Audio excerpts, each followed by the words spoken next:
श्री स्वामी समर्थ. जय शिवराय, जय शंभू, हर हर महादेव. चला तर मी अंमली बारशी निमित्त घुगऱ्या आणि आंबील कशी बनवतात त्याची रेसिपी तुम्हाला सविस्तर सांगत आहे. चला तर आपण सुरुवात करू. सर्वप्रथम मी येथे एक वाटी हुरडा घेतलेला आहे. हा हुरडा ज्वारीचा आहे, त्यासाठी 1 वाटी हरभरे घेतलेले आहेत. आणि वाटीभर अर्धी वाटी शेंगदाणे घेतलेले आहेत. हे सर्व घेतलेले साहित्य आणि थोडेसे गहू. माझ्याकडे गव्हाचा हुरडा अवेलेबल नव्हता म्हणून मी गहू घेतलेले आहेत. तुम्ही काहीही घेऊ शकता. चला तर मग आता आपण या घुगऱ्या कशा बनवायच्या ते दाखवत आहे. मी सर्वप्रथम गॅसवर कुकर ठेवून घेतले. ह्या घुगऱ्या शिजण्यास खूप कठीण असतात, त्यामुळे ह्या घुगऱ्या कुकरमध्ये शिजवून लागतात. पाणी गरम होईपर्यंत आपण घेतलेला हुरडा आणि ते एकत्र करून स्वच्छ धुवून घेऊ, कारण धुतल्यानंतर त्यात थोडा काडी कचरा असलेला वरती येतो आणि घुगऱ्या एकदम छान बनतात. त्यासाठी मी घेतलेल्या सर्व घुगऱ्या साहित्य धुवून घेते आणि नंतर शिजायला टाकतात.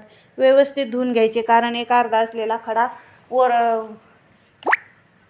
राहतो आणि नंतर मग हे होतं. चांगलं मस्त असं आपण कुकरला पाण्याला उकळी येऊ देऊ आणि नंतर त्यात घेतलेले सर्व साहित्य शिजवून घेऊ. ह्या घुगऱ्या शिजण्यासाठी भरपूर वेळ लागतो, त्यामुळे मी फुल गॅसवर साधारण अर्धा तास 1-2 शिट्ट्या होऊ दिल्या आणि नंतर तुम्हाला दाखवते. या घुगऱ्या आपण टायफर किंवा काही झाल्यावरही खाऊ शकतो. खाण्यासाठी एकदम खमंग असतात. पण आमच्या इकडे अंमली बारशीसाठी या घुगऱ्या बनवतात. अंमली बारशी निमित्त ह्या घुगऱ्या बनवतात. आंबीलही बनवतात. ज्वारीचं पिठात दही किंवा आंबट वस्तू घालून रात्रभर भिजत ठेवायचे आणि त्याला बिना फोडणीचं बनवून घ्यायचे. आम्ही बनवलेल्या घुगऱ्या ह्या बिना मिठाच्या देवाला ठेवतो.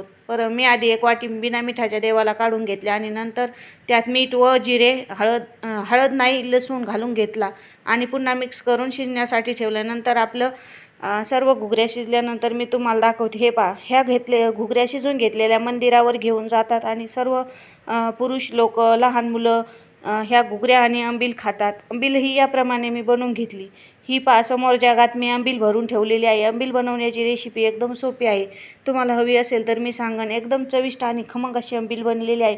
मी हे सर्व साहित्य महादेवाच्या मंदिरावर वाटण्यासाठी दिले व या दिवशी अभिषेकही करतात. मी अभिषेक करण्याचे ठरवले, त्यासाठी लागणारे साहित्य दाखवते. भस्म, दिवा, गंगाजल, कापूर, खारीक, वाटी, सुपारी आणि या वाटीमध्ये पंचामृत घ्यायचं, खडी साखर, तांदूळ, दोरी, हळदी, कुंकू, काड्याची पेटी आणि 1 तुपाचा दिवा, सुपारी आणि हे वस्त्र, सुपारी, गंगाजल पूर्ण साहित्य घेतले आणि नंतर अभिषेक करणे आणि 1 बकेट पाणी आणि त्यात तांब्याचा तांब्या नंतर अभिषेक करून घेतला. तुम्हाला माझा व्हिडिओ कसा वाटला ते सांगा.